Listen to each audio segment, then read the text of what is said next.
Hello, class. Hi. How are you?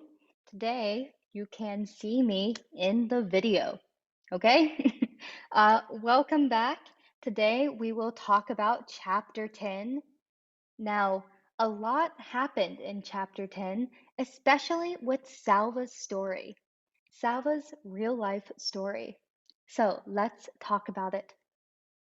First, let's talk about the bell ringer. Number 1. The visitors in Naya's village say they will find water between what? Two trees, two houses, two rocks. What is the correct answer? The correct answer is two trees. Okay, bell ringer number 2. Did Uncle Juir did Uncle Juir want to stay in Ethiopia? Yes or no? The correct answer is no. He did not want to stay in Ethiopia. We will talk about this a little more. Okay, now let's talk about the book, Chapter 10. Remember these colors to help you understand. Now, because you can see me, I won't read every single word this week. We will just talk about the important parts. So let's look together. Chapter 10, Southern Sudan, 2008. So this is Naya's story. And in Chapter 9, two strangers visit Naya's village to talk to her uncle, the chief, right? Well, here in Chapter 10, after the strangers finish their meeting, they look at two trees close to Naya's house. So, a few minutes' walk beyond her house, there was a tree. There was another tree some 50 paces past the first one. So a pace is a single step when walking. So 50 paces equals 50 steps. Like for example, 1 pace, 2 pace, 3 pace, 4 pace, 1, 2, 3, 4. So there is a tree close to Naya's house. 50 paces past the tree, there's another tree. At these trees, the strangers say a really amazing and surprising thing. What do they say? They say, "This is the spot, halfway between the two largest trees. We will find water here." Water? Now, Naya thinks the strangers are crazy and completely wrong. She shook her head. Naya shook her head. What were they talking about? Let's think about this. Remember, Naya walks 30 kilometers every day to get water from the pond. If the men are correct, there is water really close to Naya's house. Naya can't imagine it's true. Let's think. If there is water near her house, why has no one found it before?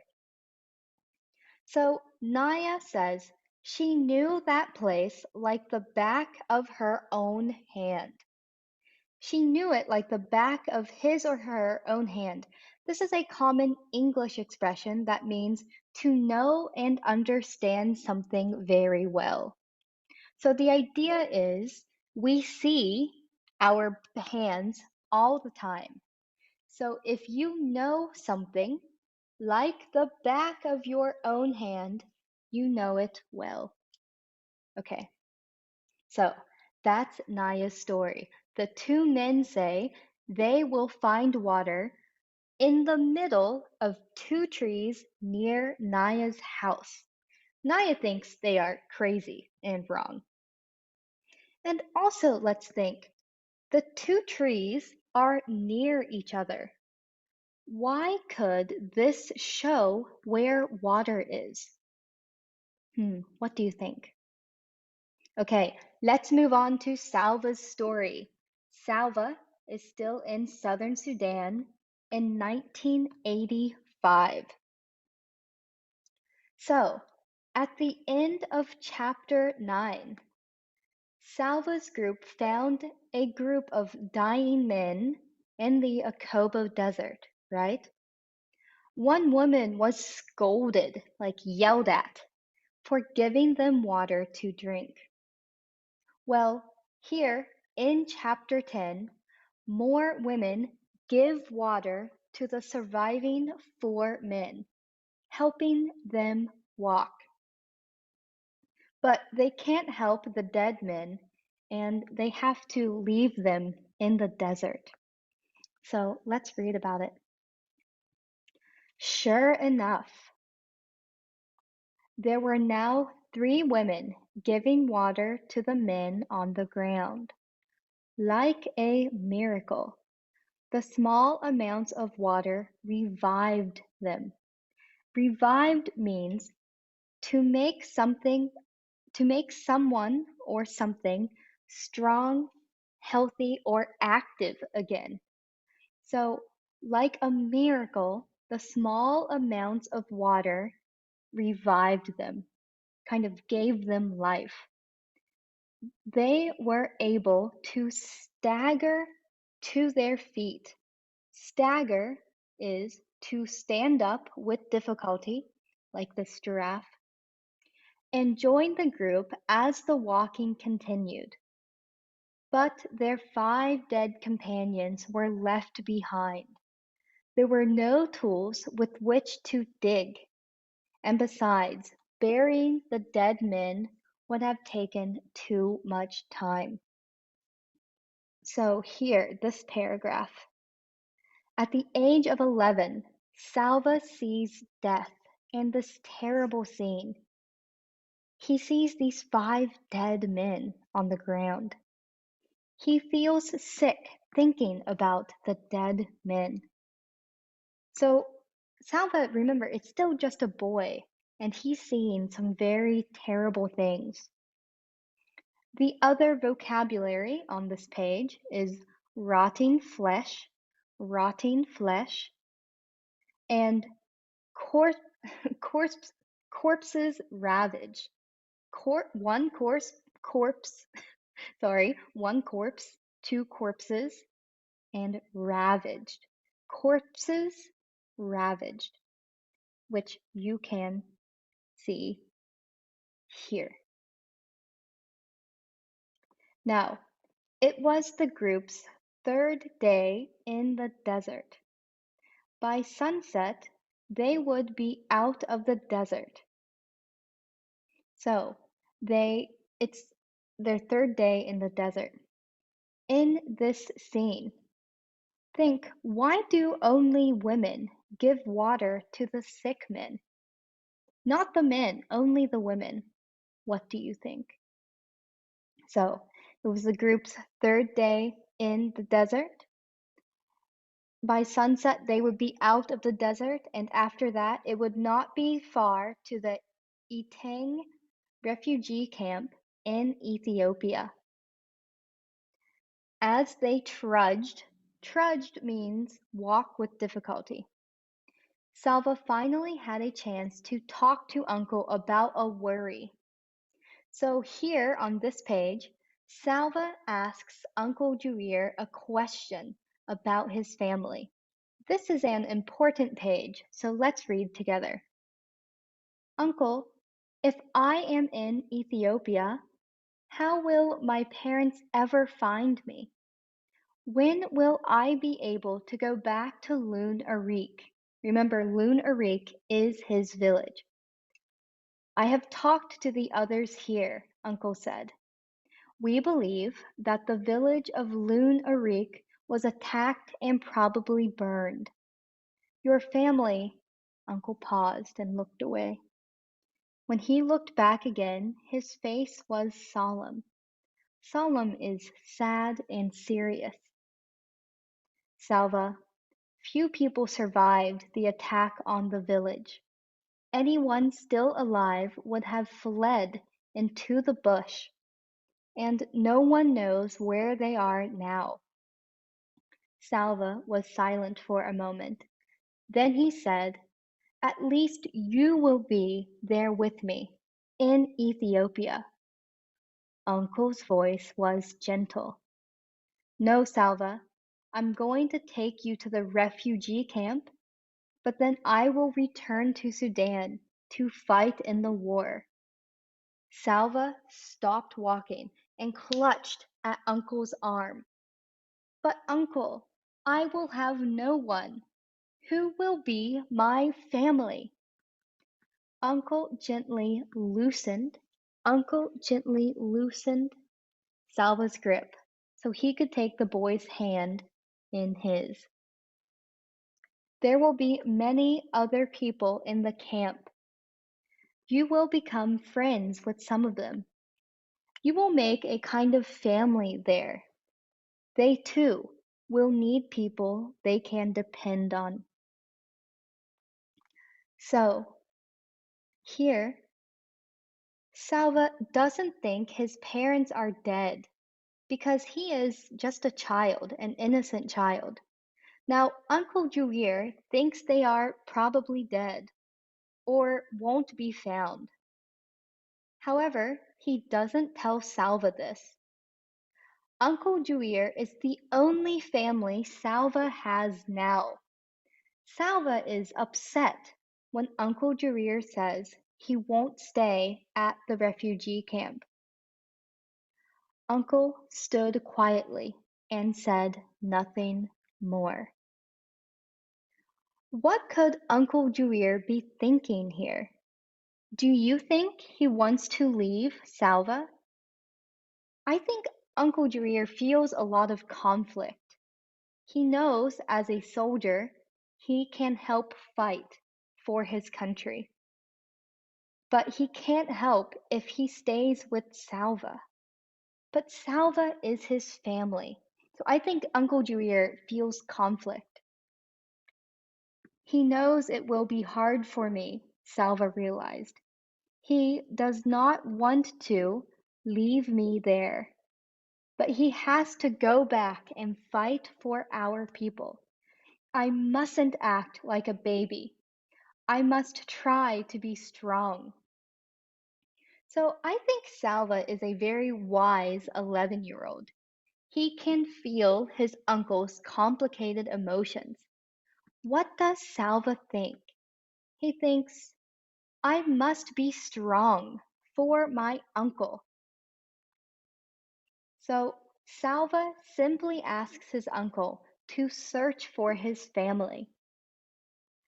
Uncle did not answer right away. Then he said, "Of course I will." So Uncle Julier says yes, but remember, he thinks their family is probably dead. But it's too sad to tell Salva, a little boy. Because Uncle Julier says yes, he will help search for his family. This gives Salva a little hope. Salva felt a tiny spark of hope. A spark is this. So, again, no one in the group had eaten anything for 2 days. Their water was nearly gone. Now, they are at the end of the desert. So early that afternoon, they found a puddle of water. They find a dead bird, a stork. This is a stork, and they stop walking to cook it. But as the bird is cooking, a group of 6 men attack them. Then he heard loud voices. Along with the rest of the group, he turned and saw 6 men coming toward them. As the men approached, he could see that they were armed with guns and machetes. Machetes are long swords. the men begin shouting. Sit down! Hands on your heads! All of you, now! Salva sees the men are newer from the scars on their faces. Remember, Salva and his group are Dinka. Salva could tell by the ritual scarring on the man's face that he was from the Nuer tribe. And remember, the Dinka and Nuer have some conflict too. They tie Uncle Jarir to a tree.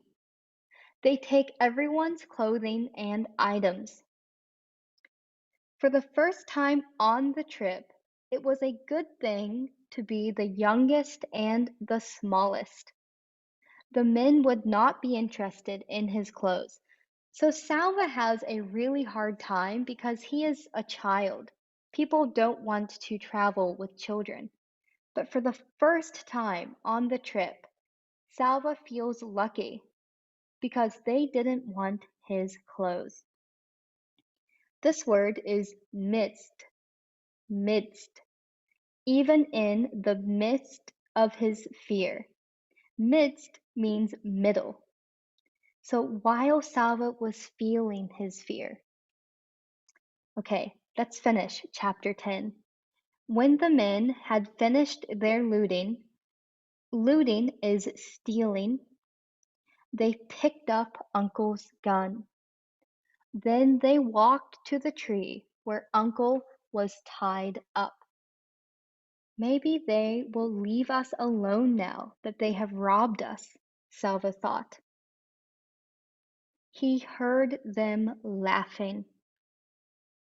As Salva watched, one of the men aimed his gun at Uncle. Aim is this. 3 shots rang out. Ring out means to make a loud and clear sound. So 3 shots, bang, bang, bang. Then the men ran away. So the newer men killed Salva's uncle. They shot Uncle Jarir 3 times, and then the men ran away. So again, in the desert, Salva has seen death, and now he has seen his uncle be killed, his only family. This is so sad and so much suffering for Salva. And remember, Salva is a real person, so this is a true story. It's really sad. Okay, let's summarize chapter 10. Today we have a summary activity. So number 1, please write the summary in your notebook. Number 2, finish the summary by filling in the blanks. So here is your chapter 10 summary. Please use these words and fill in the blank. Okay? Like for example, in Naya's village, the strangers say they will find blank in between 2 blank close to Naya's house. What do the strangers say they will find? What did we talk about? So please do this for your homework. Thank you for working hard today. Good work. Now let's talk about next week. Next week's homework. Guess what?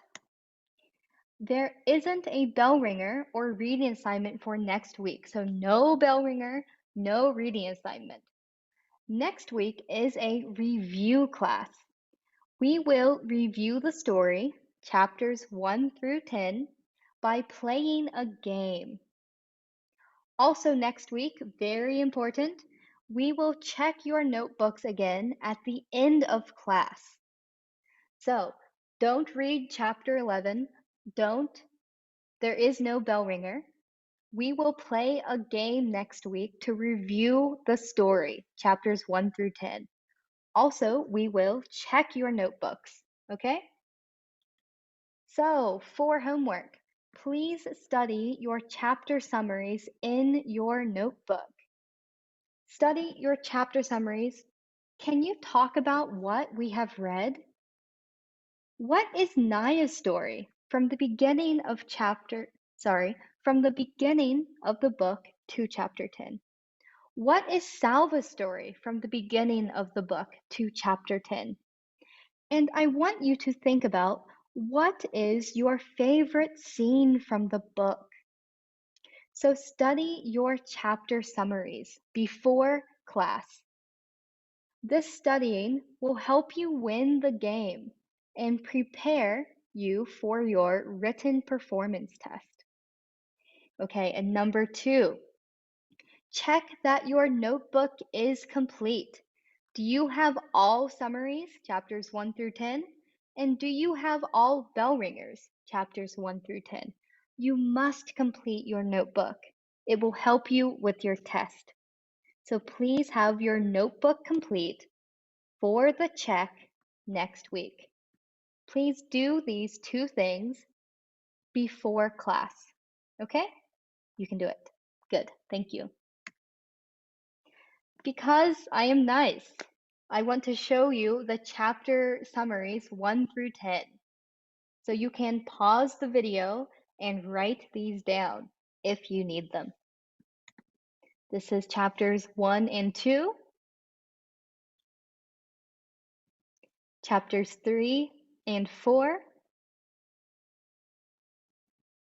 chapter 5, chapter 6, chapter 7, chapter 8. This was the flow chart. So do you have your flow chart? If you don't, here is the text. Chapter 9, and finally, chapter 10 from today. Please write chapter 10 in your notebook and fill in the blanks. Okay, so if you want to see it, this is the Venn diagram we did, just so you can see it. Okay, so prepare for the review game next class. Read your chapter summaries. Complete your notebook. We will check them. And I will see you next class. Okay, thank you. See you next time. Bye, students.